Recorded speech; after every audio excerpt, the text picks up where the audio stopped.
Hello everyone. Let's go back to space tonight with yet another space cruise to the outer limits of the solar system. Tonight we are exploring Pluto, the dwarf planet, its satellites, the broader belt of bodies it belongs to, called the Kuiper Belt, and beyond it, a mysterious sphere, a swarm of distant objects around the solar system, called the Oort Cloud. As usual, you will not need any particular knowledge of physics and space to follow that journey. All you have to do is relax, adopt a comfortable position, seated or lying down in the comfort of your bed. And let me tell you about our journey. So breathe normally. Let the tension go in your shoulders. Takeoff is impending. For your listening comfort, I recently started posting episodes of this channel as podcast episodes on Spotify, Apple Podcasts, and so on. You know they were already published as albums on the music side of these apps, and this will continue. But the podcast version is another option, and for the next 3 months there is going to be one release every day, a new hour of story, in order to quickly build up the library of episodes there. This can be an opportunity to rediscover or even see for the first time episodes that YouTube doesn't show you as recommendations, because there are many on my channel. I will keep posting everything on YouTube too, but at the moment podcast platforms seem just better to me for sleep-aid content.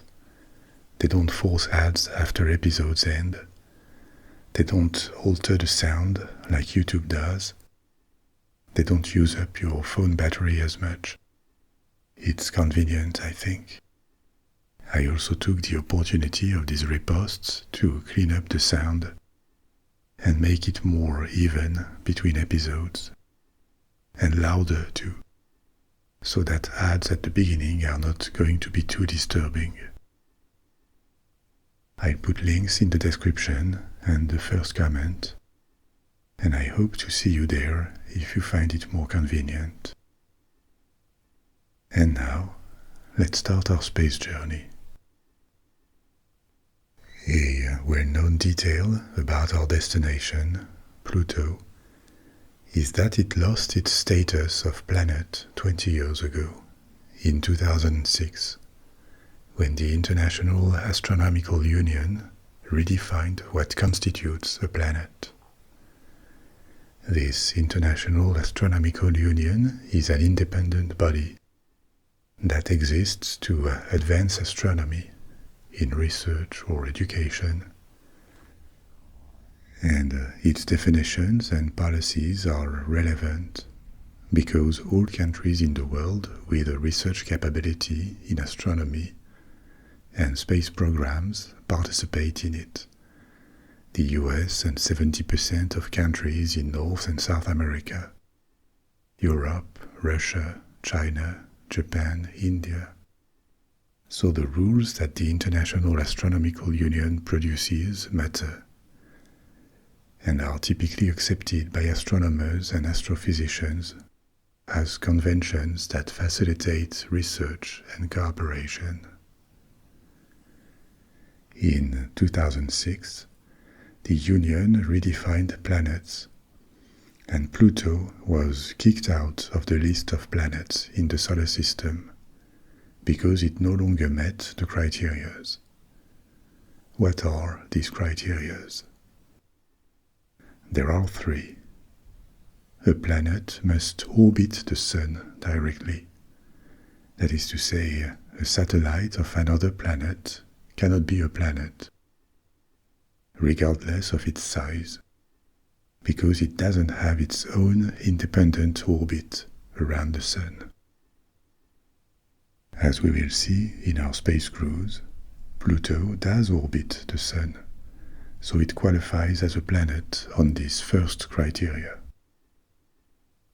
Criteria number 2, it must be spherical, or nearly so. This second condition disqualifies objects that are too small, because the ball shape that bodies adopt in space depends on their mass. When they are massive enough, the matter they are made of naturally adopts this shape due to gravitation.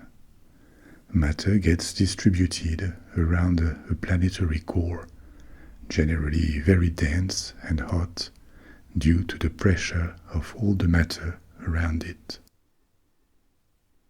This transformation into a ball requires a minimal mass, and again, Pluto passes this test successfully. It is big enough to form a ball. Where it fails is criteria number 3. The body must have cleared its orbit of debris. That is to say, it must have attracted and absorbed by collisions, or turned into satellites, all other significant objects that populated the same orbit. This is not the case of Pluto, nor of another body like Ceres in the asteroid belt of the solar system, this region of the solar system between Mars and Jupiter that has a higher density of small objects. Ceres is the biggest of them. It is spherical. It has its own orbit around the Sun, but it is part of an asteroid belt that it hasn't cleared. So it is a dwarf planet, or a big asteroid too. Not a planet in its own right, based on that definition. And this is why Pluto lost its planetary status 20 years ago. Which mattered because the Astronomical Union makes the rules in that field. But this is just a problem of definitions. In the case of Pluto, this redefinition of what a planet was not random. It reflected a growing knowledge of what was beyond the 8th and now last planet of the system, beyond Neptune. Another immense belt of bodies, called the Kuiper Belt, of which Pluto is a part of, together with other bodies we will take a look at. Now we are leaving Earth and heading for Pluto. We will travel at more than light speed tonight, because Pluto is far from us. The distance between the Pluto and the Sun is 3.7 billion miles in average, 5.9 billion kilometers. I say in average because the orbit of Pluto is particularly elliptical. It is oval-shaped. At its closest, Pluto is less than 3 billion miles from the Sun, and at its farthest, 4.6 billion miles, 50% farther. Maybe it is more telling to express these distances with light speed.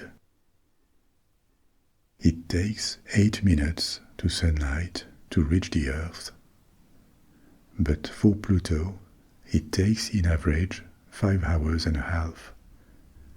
In other terms, Pluto is 40 times farther from the Sun than we are.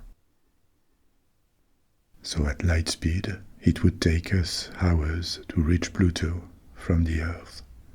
And this is why I said that by the power of imagination, we're going to travel faster than that and cross the orbits of Mars, then Jupiter, Saturn, Uranus, Neptune, and finally reach the Kuiper Belt and Pluto. a place from where the sun is just a bright but small point on the horizon, and barely any heat from it arrives. But if Pluto is small, actually smaller than the Moon, and so far away from us, how was it discovered?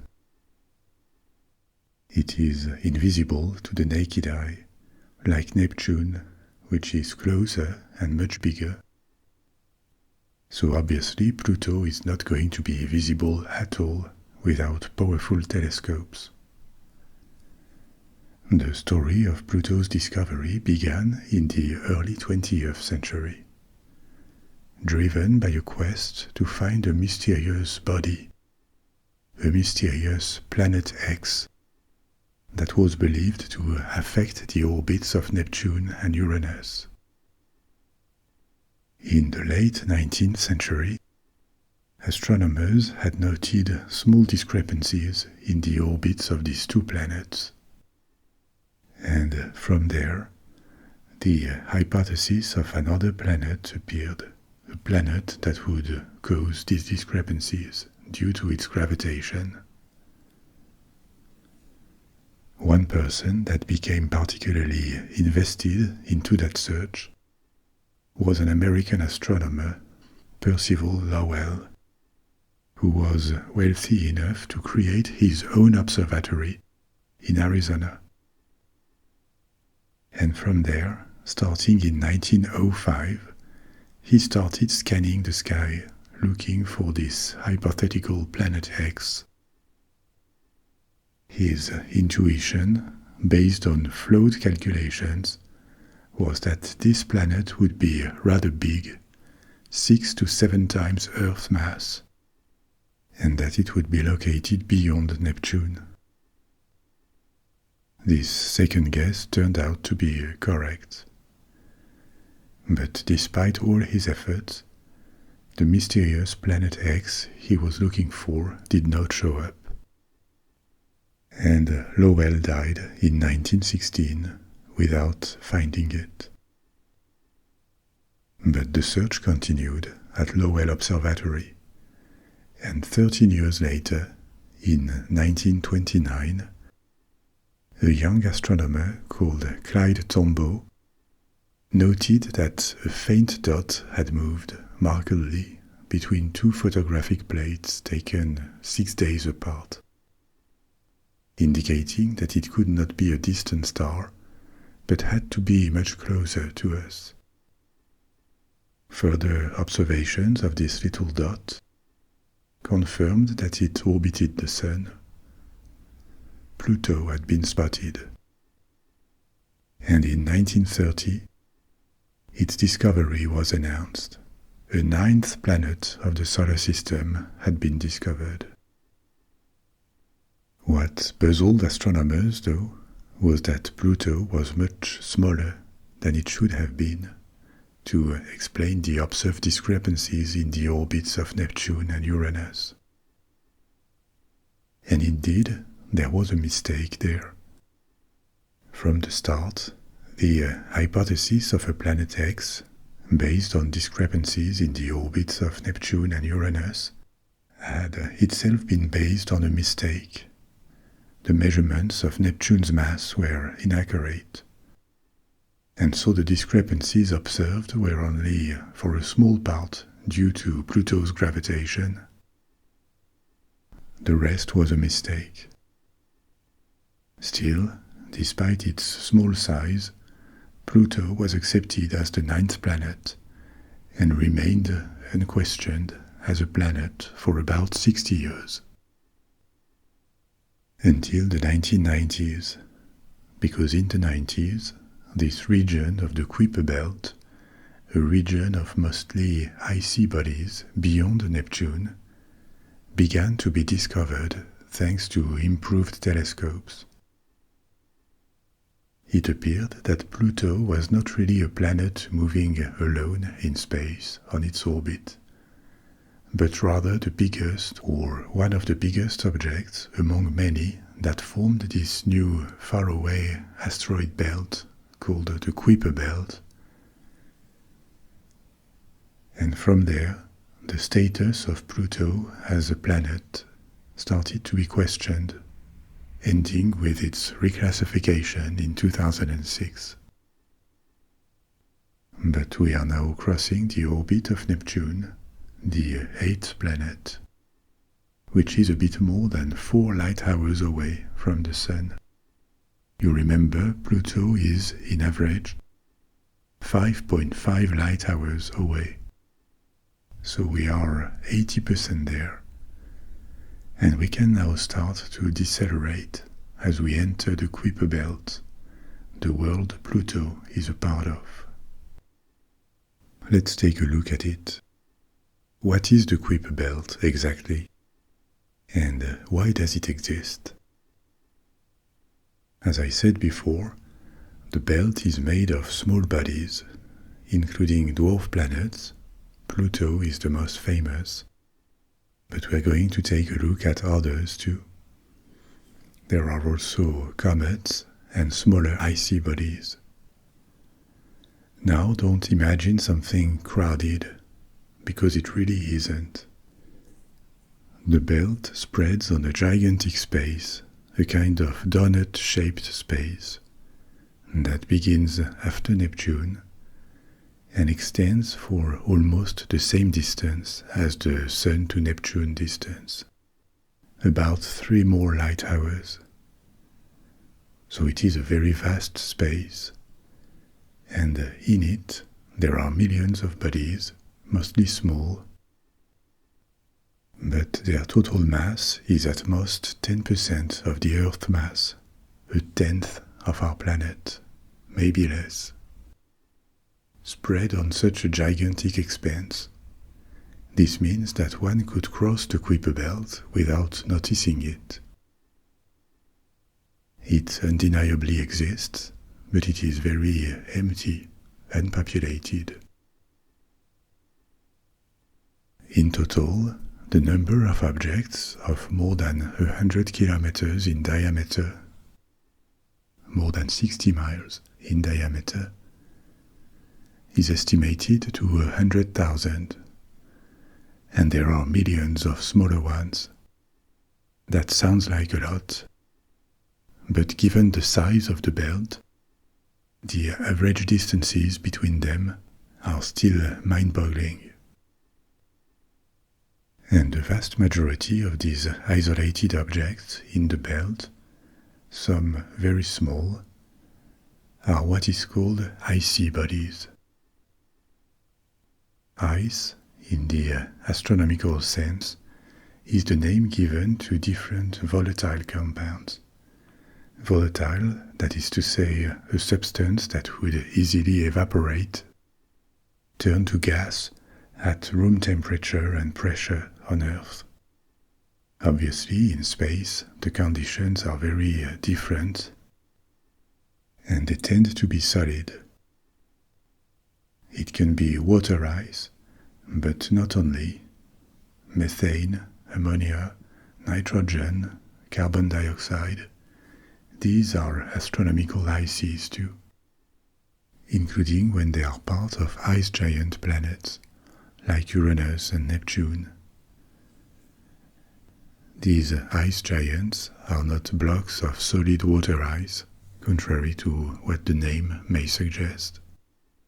Ice giants are like a subset of gas giants, like Jupiter or Saturn, except they contain more of these astronomical ices, which makes them significantly different.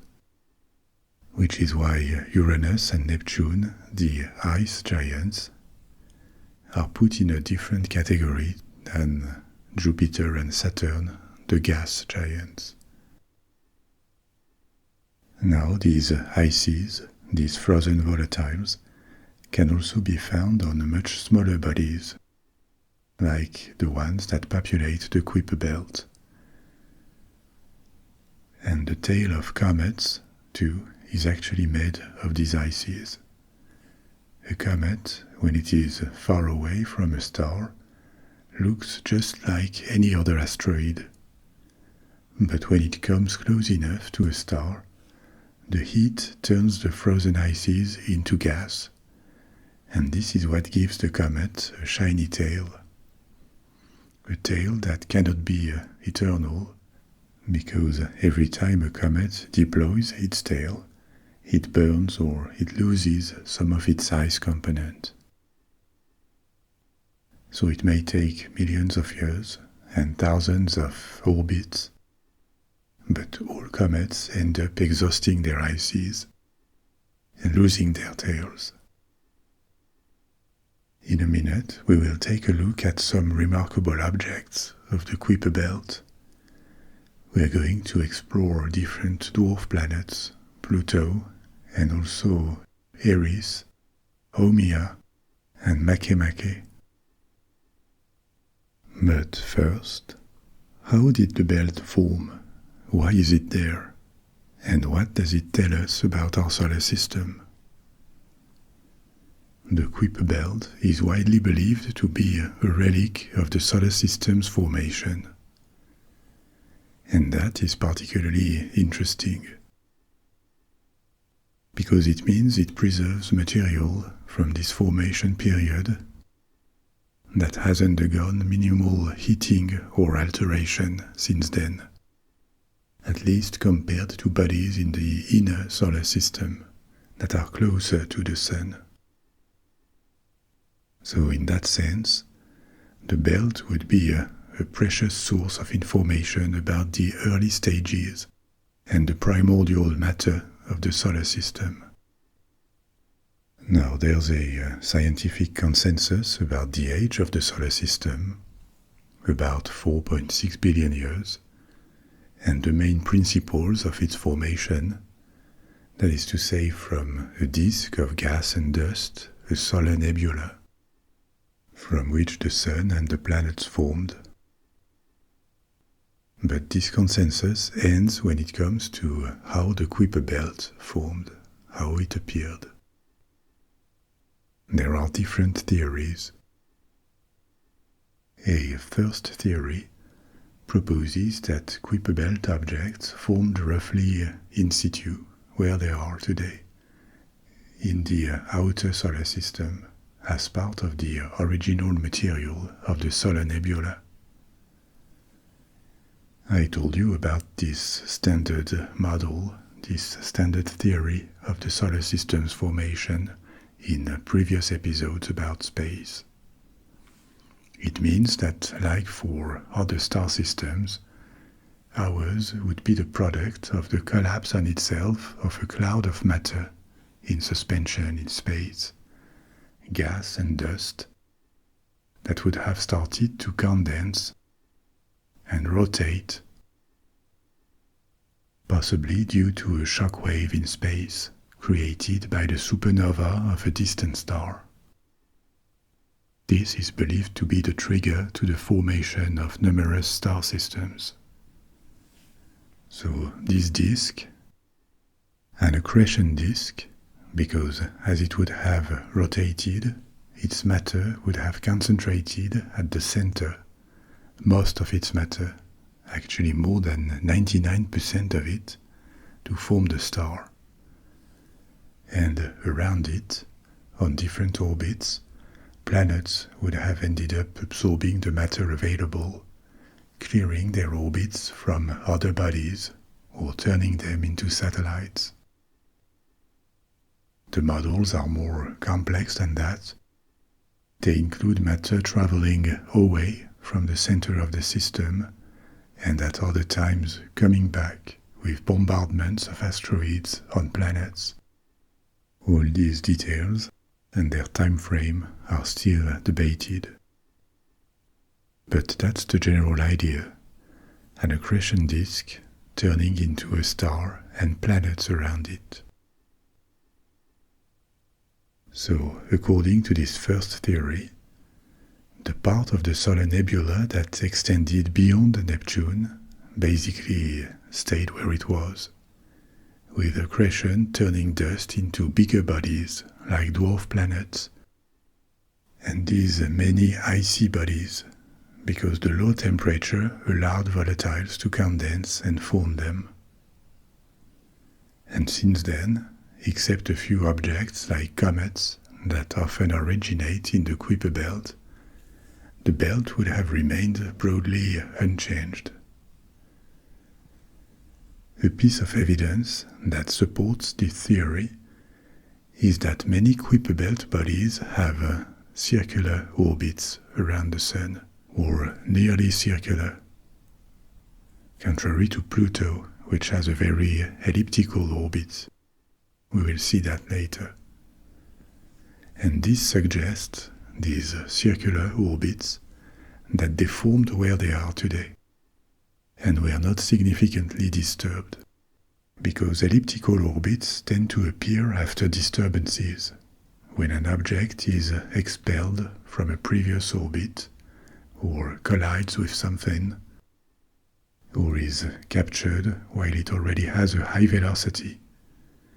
And it doesn't seem to be the case here for the vast majority of objects in the Kuiper Belt, which is why the theory that most of it formed where it is now makes sense. Another piece of evidence is that the elements present in the belt, especially a lot of methane and less water ice than in the inner solar system, this also aligns with models of the solar nebula before the formation of the system.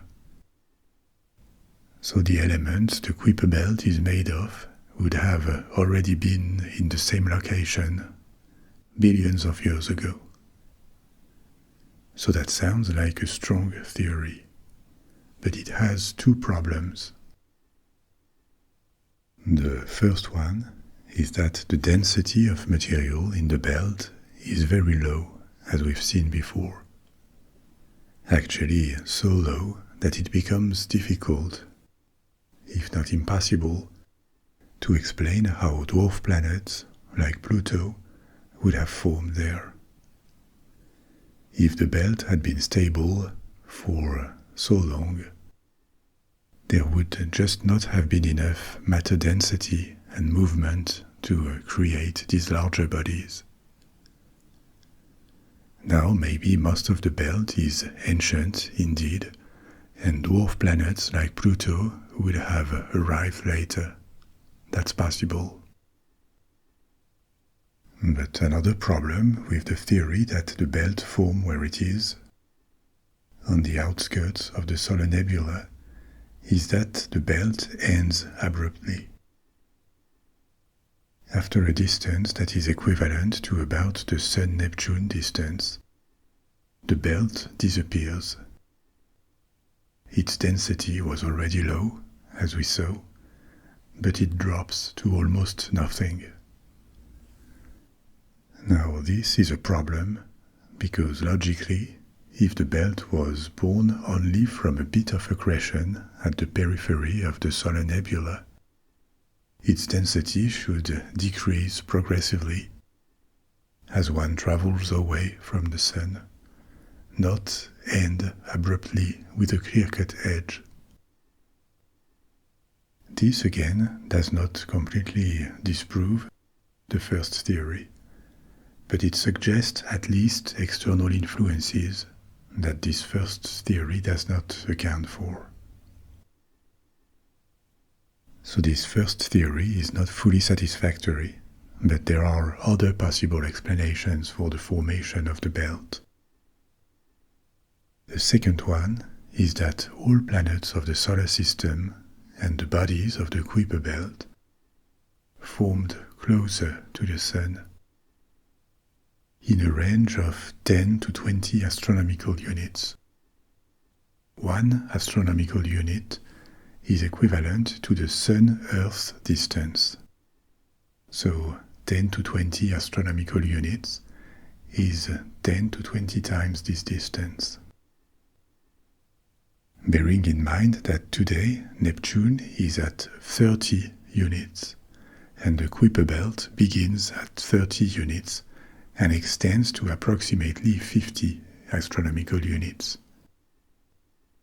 So, in this other model of the formation of the solar system, called the Dynamical scattering model, the four giant planets of the solar system Jupiter, Saturn, Uranus, and Neptune would have appeared on closer orbits than they now are.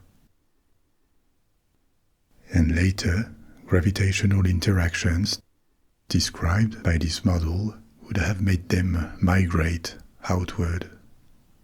Neptune, in particular, would have migrated from 20 to 30 astronomical units, its current position.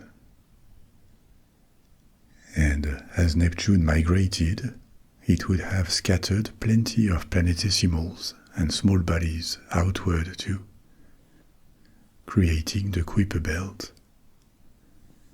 That sounds like a huge influence for Neptune. But remember that the total mass of the belt is not that big, at most 1/10 of the Earth's mass, so not much in comparison with Neptune alone. This dynamical scattering model has the big advantage of also explaining the resonance of objects like Pluto with Neptune. That is to say that their orbits seem to be synchronized. For example, every time Neptune completes 3 orbits around the Sun, Pluto completes 2. This ratio of 3 to 2 is locked. And other bodies of the Kuiper Belt have the same type of resonance with Neptune. So this model describes a much more eventful and chaotic creation of the Kuiper Belt. And that's a strength, because it explains some of the dynamics observed in the belt, such as very elliptical orbits, or these orbital resonances with Neptune, that the first theory fails to describe. It would also explain why other planets, like Jupiter, have what is called Trojan asteroids. That is to say, asteroids on the same orbit that remains always at the same distance of the planet, after or before it, on the orbit. This model provides an explanation of the appearance of this phenomenon, as the planets would have migrated away from their original orbits. So that's also a seducing theory. But when it comes to the Kuiper Belt, it fails to explain these icy bodies with circular orbits that seem to have appeared where they are now and have been undisturbed for so long. It also leaves questions unanswered about when this planetary migration took place and what caused it. So again, a theory that could bring a partial explanation to the question of how the Kuiper Belt formed, but that is not fully satisfactory at this point. And some of the missing points could be in yet other theories that are not so much about the initial formation of the belt, but the possible external perturbations that would have given it its current characteristics. External perturbations could explain the limitations of the first 2 theories, the presence of elliptical orbits and big bodies despite the formation of the belt in its current location, as in the first theory, or the presence of icy bodies that don't seem to have formed anywhere else for the second one. So, some other theories propose that the Kuiper Belt would have been influenced by external events, external factors, such as a close stellar encounter, that is to say, another star passing close enough to the solar system to visibly disturb it, or an undiscovered planet, maybe in or beyond the belt. In particular, I told you that a challenge to theory number 1 was that the belt ended abruptly, at about 50 astronomical units.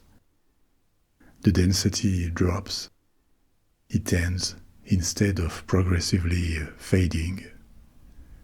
And that could be due to the passing of a star that would have truncated the belt, attracted everything of importance that was beyond 50 astronomical units, and so created that edge.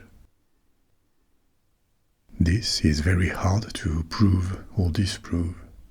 It would have happened billions of years ago, and it is possible, but stellar encounters are very rare in our galaxy. Stars typically orbit the galactic center and stay at a distance from each other. So it is likely to remain hypothetical.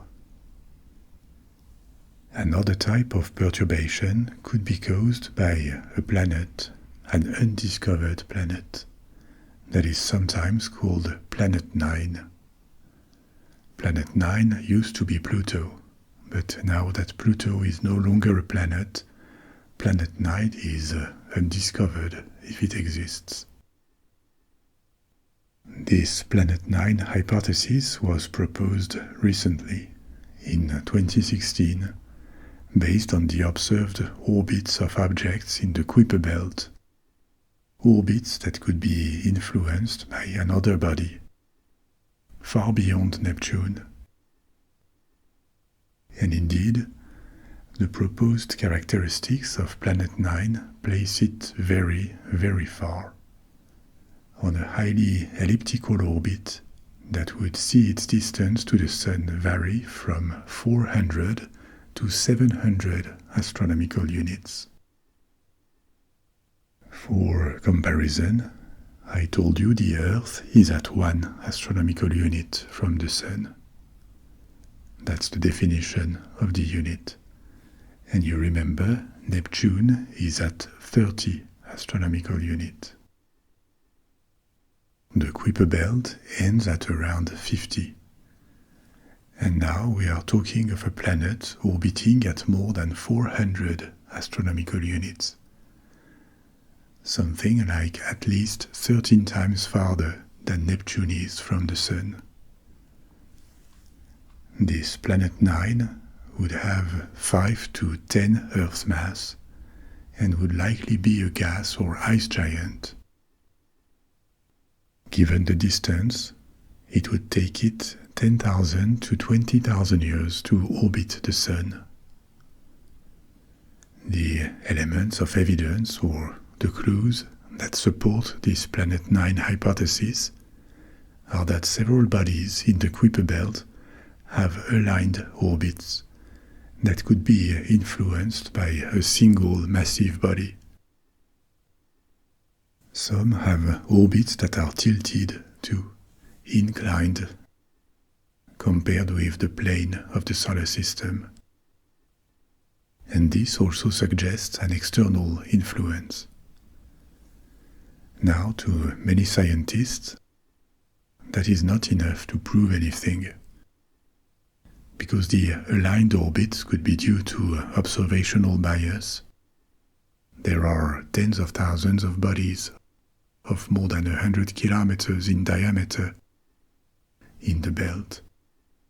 So statistically, some are going to have comparable orbits. Or the similarities could be due to the gravitational influence of other bodies in the Kuiper Belt. So this is still debated. But the existence of a mystery Planet 9 cannot be fully ruled out. After all, Planet 8, Neptune, was discovered late in the 19th century, and entirely without seeing it. It was discovered due to its gravitational influence. But maybe it was not the last planet of the solar system. If an odd planet exists, so far away that we have not been able to see it yet. Now, let's finally approach Pluto and see what we have. I told you it was smaller than the Moon. Actually, it has about 2/3 of the Moon's diameter. The duration of the Plutonian year, the time to complete one revolution around the Sun, is 248 of our years. The surface was mapped in 2015 by a probe, New Horizons, which revealed the diverse geography. It has icy plains, mountains, craters, and a surface that shows evidence of geological activity, of possibly volcanism or ice flows. Because the surface doesn't look that old. Billion-years-old impact craters have disappeared. And this means surface material must have been renewed somehow. This is one way of estimating the geological activity of planets and satellites in the solar system. The planet's composition includes a mix of ices, rocks, and organic compounds. It is believed the inside consists of a rocky core, a mix of metal and rock, of silicates, that would account for about 2/3 of its mass.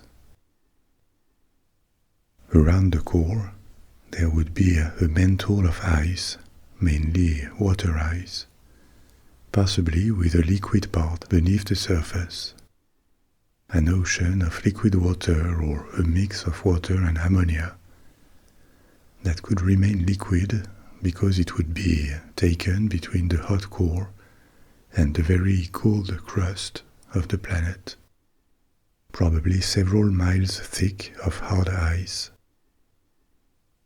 The surface is really very cold, and given the distance to the Sun and the absence of a significant atmosphere, the temperature is rather stable around Pluto.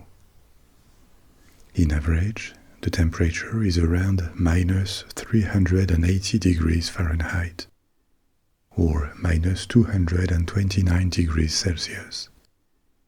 That's only about 40 degrees above absolute zero.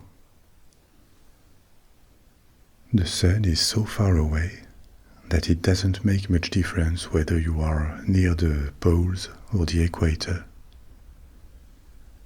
But the atmosphere actually changes a bit depending on where Pluto is on its elliptical orbit. When it is at its farthest, temperature falls to minus 400 degrees Fahrenheit, and there would not be any significant atmosphere at all when it happens. But when it is a bit closer to the Sun, the slight rise in temperature to minus 360 degrees Fahrenheit makes some of the ices at the surface sublimate.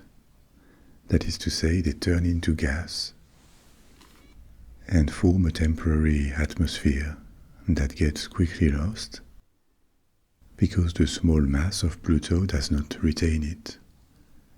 So as soon as the temperature decreases again, these volatiles are lost or return to solid state, fall on the surface, and Pluto loses its thin atmosphere again. This cycle would repeat with each revolution of 248 years.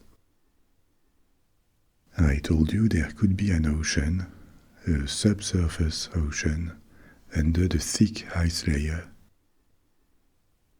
Like many bodies of the solar system, starting from the asteroid belt and including different satellites, it is believed to maybe have such a dark ocean with a relatively hot floor. The heat from the core in such a planet or dwarf planet comes from two things. There is residual heat that remained trapped there from its formation, because the formation happened with collisions, and there is also radioactive decay. We know that this is a factor that contributes to the heat inside our planet. As you probably also know, it is speculated that on some bodies of the solar system, these subsurface oceans could maybe harbor forms of life, maybe rather basic life, but life made possible by a liquid medium, energy, heat from the hot core, and chemicals dissolved in the water. We have no signs at this point that this potential for life has led to the actual appearance of life forms. And other bodies, such as Europe, for example, a satellite of Jupiter, are seen as more likely to harbor it. But it is not completely impossible that in the depths of Pluto's subsurface ocean, if it exists, life chemistry could be at play. Now, what is easier to investigate is the surface. And on the surface we have different kinds of ices. There is nitrogen ice, methane ice, which is found across the surface, water ice, which is believed to be what the mountains on Pluto are made of, and in smaller quantities, carbon monoxide ice. Now there are parts, regions of the surface where Pluto looks reddish. And this red color comes from compounds that are called Tholins, Tholins. They are often found on cooled bodies with a high ices component, such as Triton, a moon of Neptune. Tholins are big, complex organic compounds that appear when molecules containing methane or ammonia or nitrogen are irradiated, especially by UV light or cosmic rays, such as the ones the sun sends out. Tholins are not a precise type of molecule, and we don't need to go into the chemical details of them, but these compounds have a reddish-brown hue that could make them look like rock from afar, but they are not. And Tholins matter because they are a prime example of organic chemistry in space. Their presence on Pluto or on Triton or on other bodies including asteroids illustrates that chemical processes triggered by sunlight or rays happen in very cold and distant environments. Tholins have been replicated in labs by irradiating mixtures of methane, nitrogen, and other gases. And this is potentially relevant to astrobiology, the search for the possibility of life in other locations than on Earth. Relevant because if complex organic molecules can form in such environments and can travel through space, this could be a mechanism for the appearance of not life itself. Organic compounds are not life, but they are bricks, constituents, or necessary steps for the appearance of organic life forms. Tholins traveling in space, arriving on planets like ours, this could be a mechanism that helped life emerge from simpler molecules. In any case, Tholins are what gives regions of Pluto their reddish color. But not all is ice and Tholins at the surface.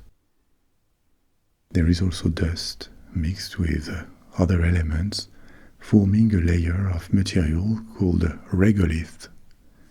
Regolith, from Greek, it means literally blanket of rock, is a fragmented layer of material, a mix of dust, soil, broken rock, and other fine particles, including ices.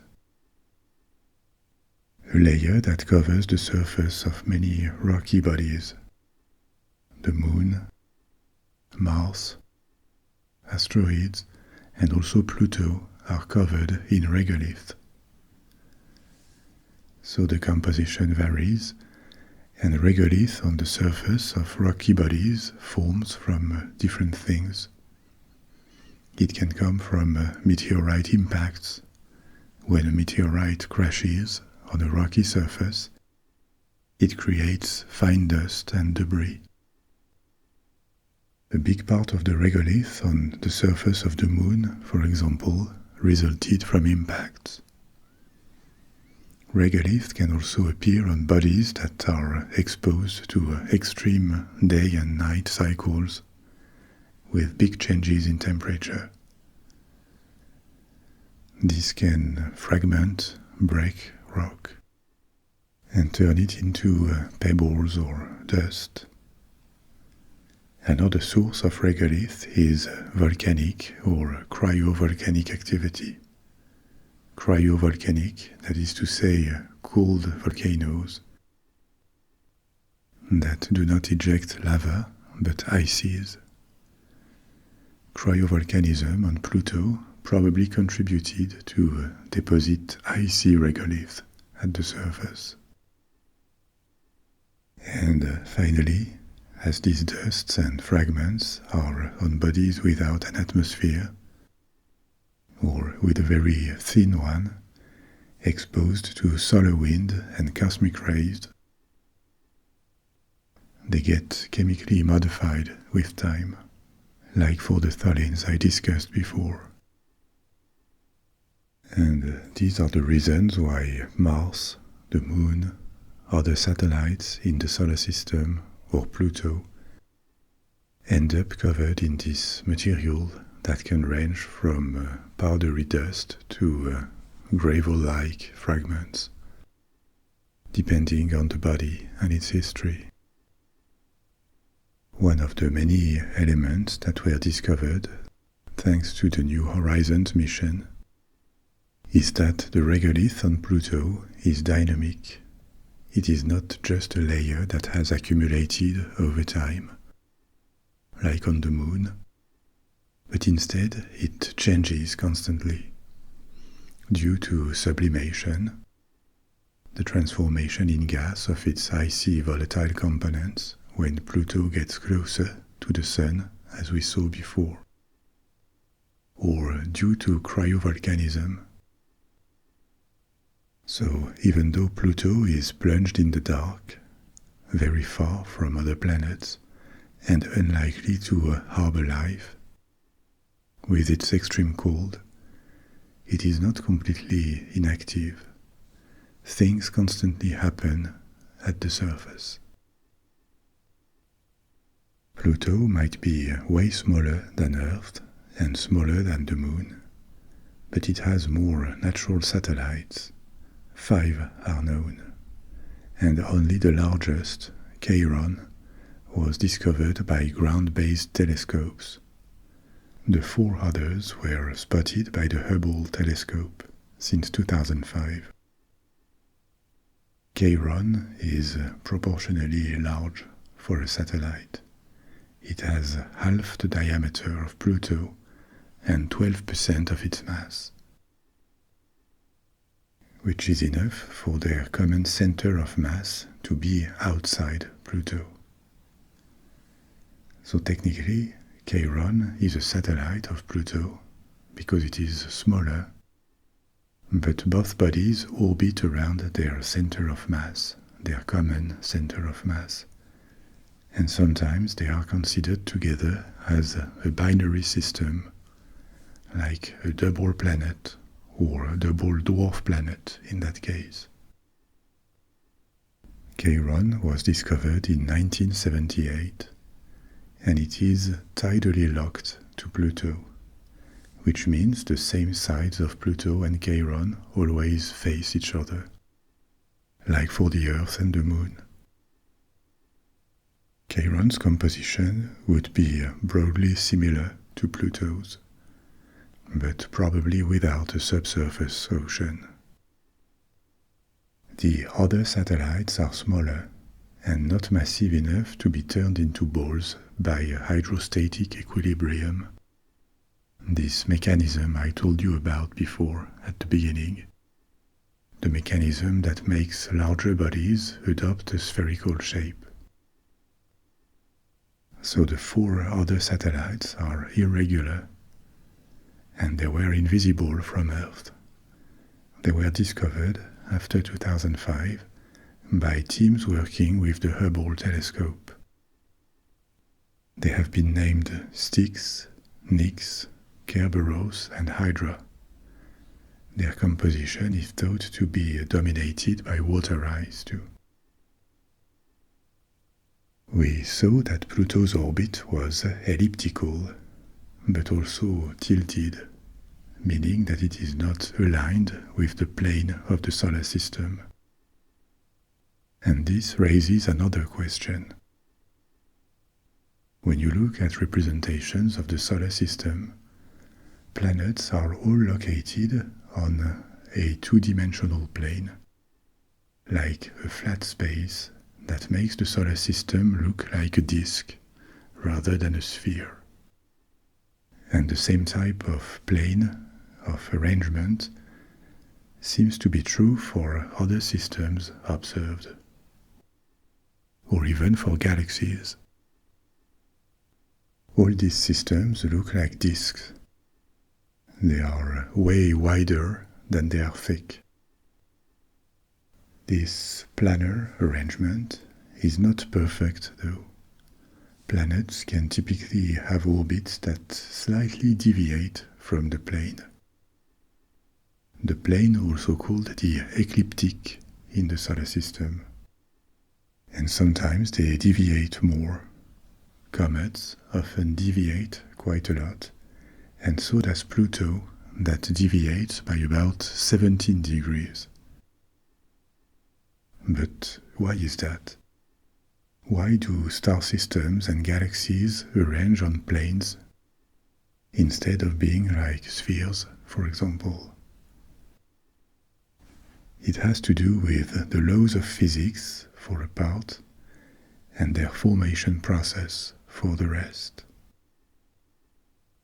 In physics, there is this concept of angular momentum, which we could define as the tendency of an object to resist change in its rotational motion.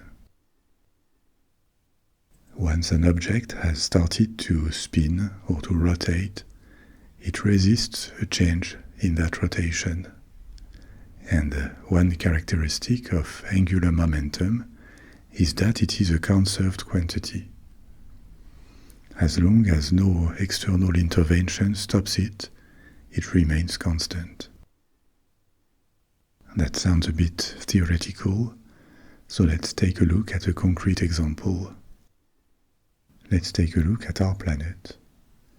The Earth has at the same time orbital angular momentum due to its movement around the Sun and spin angular momentum.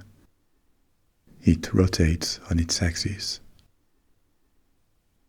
The Earth does both things without an external intervention that makes it orbit the Sun or spin. It does it because it acquired these orbital and spin angular momentums billions of years ago. And since nothing has stopped it since then, there is no friction with air in space. It happens in the void, so it continues. Conservation of the angular momentum also means that if for some reason the Earth suddenly shrunk, it would also start to spin faster. Like when a figure skater pulls their arm during a spin. That makes them suddenly accelerate. They spin faster. Not because they are putting more effort into it. It happens automatically because the decrease in their diameter as they spin, when they pull the arms, in physics term, the decrease in their moment of inertia, needs to be compensated by a higher speed, a higher angular velocity, so that overall their angular momentum, the product of the two, remains the same. In the case we are looking at right now, the angular momentum means that once a body has started orbiting on a given plane around a star, it will not change easily. It takes a major external event or influence to make it change plane. Not impossible, we have the example of Pluto, but uncommon. A massive object like a big planet is unlikely to deviate much from its original orbital plane. Now, this plane comes from the initial formation process of the star system. As we saw at the beginning, a new system starts as a disk, because when a large quantity of matter collapses on itself in a corner of the universe, when it starts to spin, it will naturally adopt the disk shape. The rotation expands it outwards and flattens it due to the centrifugal force.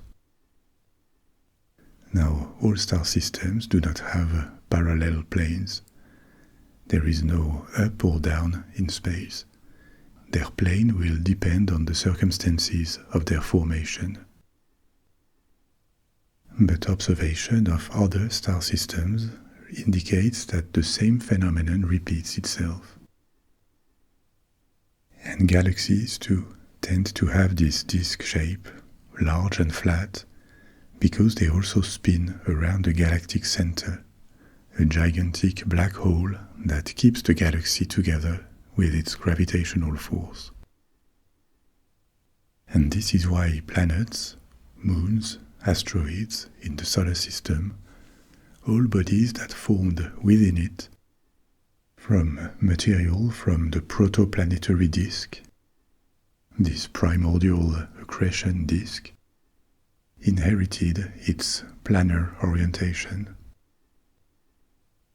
After millions or billions of revolutions around the Sun, planets are still on this plane today, with very slight deviations, which when they exist were caused by their history. Bombardments by asteroids, collisions, possibly the influence of external bodies, but they typically don't deviate much. Massive planets like Jupiter and Saturn actually shepherd smaller bodies. Via their gravitational influence, they force these smaller bodies to stay in the ecliptic plane, reducing any attempt at deviating from it. Over time, another phenomenon that reinforces the planar arrangement is that orbits in a plane are energetically favorable. A body that orbits far from the ecliptic experiences greater gravitational perturbations from other bodies, from other planets of the system.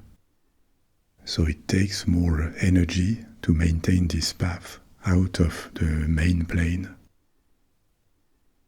Over time, between collisions, a little bit of drag, of friction from residual gas in space, and gravitational influences from planets, all of this tends to reduce the tilt, the inclination of an orbit. It makes the body align more with the system's plane.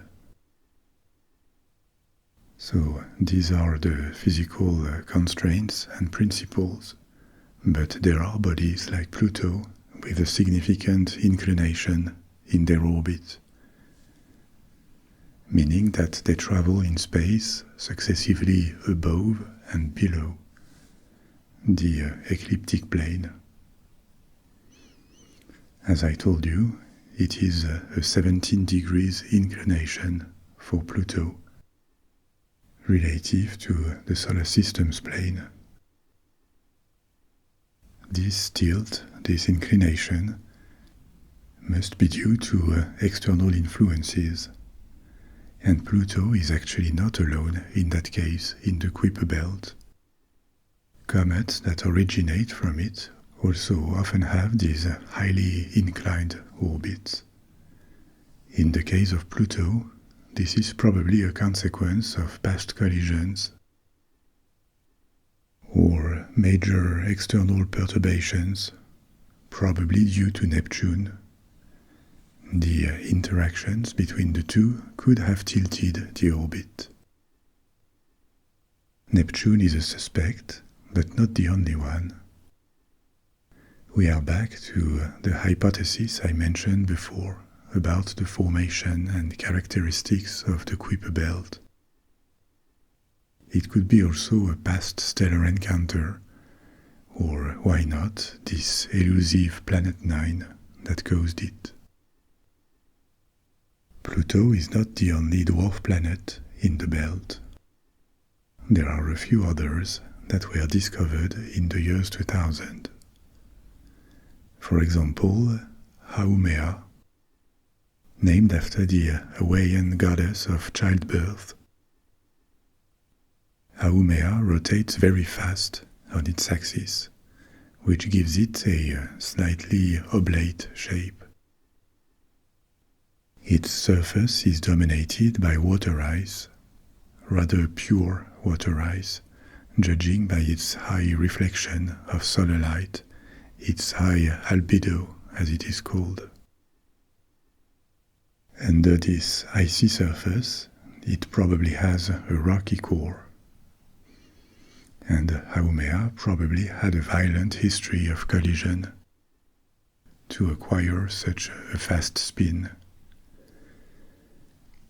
Its rotation, its day, takes less than 4 hours. It is the fastest known rotation of any large solar system body. Another dwarf planet is Makemake, named after the god of creation of the Rapa Nui, the people from Easter Island. Makemake also is spherical. It is smaller than Pluto and orbits farther. It takes 310 years to complete one revolution. It was 248 years for Pluto. Composition-wise, Makemake is a close analogue to Pluto. Yet another important body is Eris, named after the Greek goddess of discord. Eris is slightly smaller than Pluto, but more massive, and in average it orbits further, needing 558 years to complete its orbit.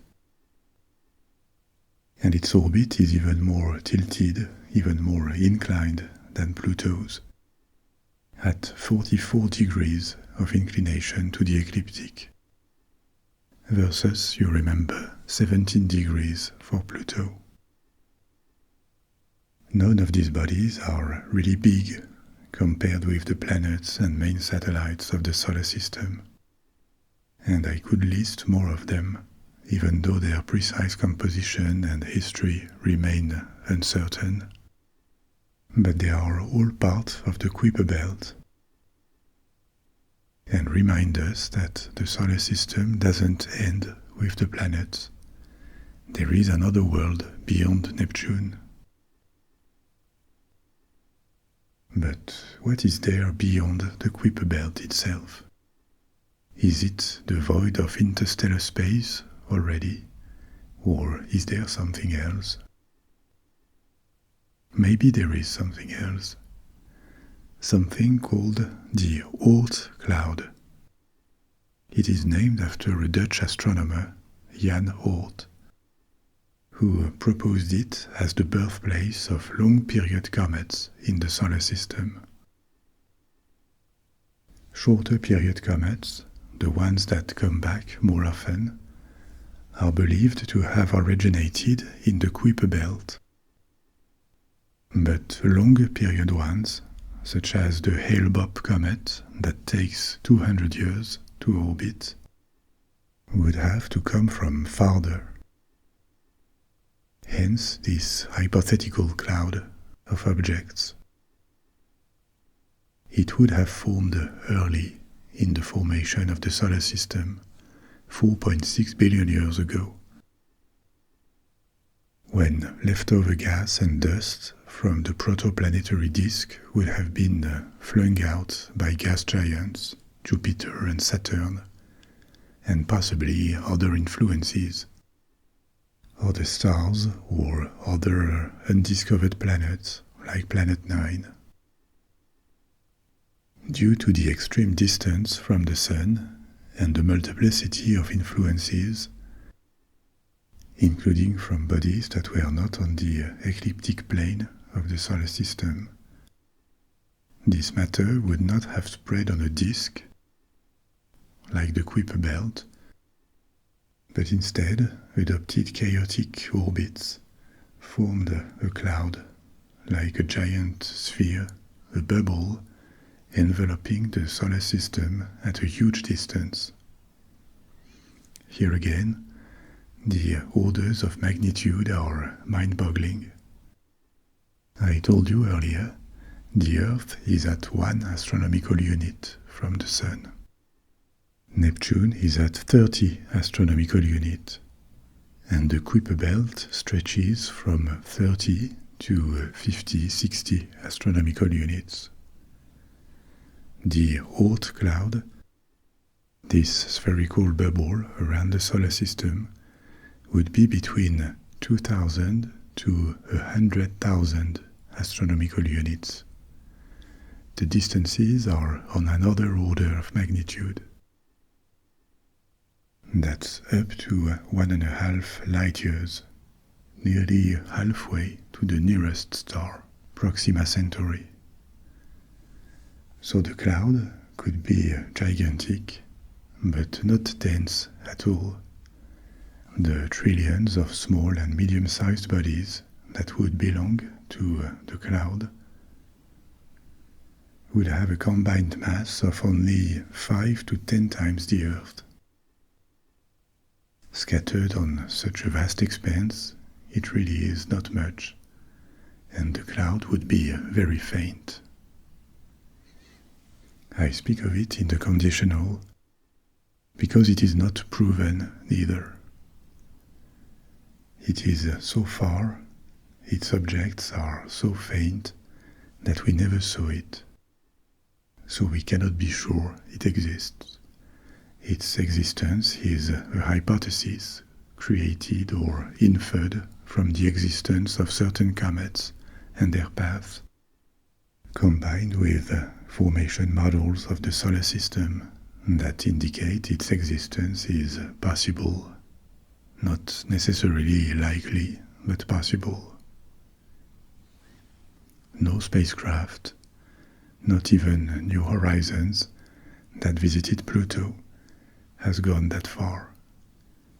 And so for the moment, this distant, icy frontier remains full of secrets about our solar system's present and past.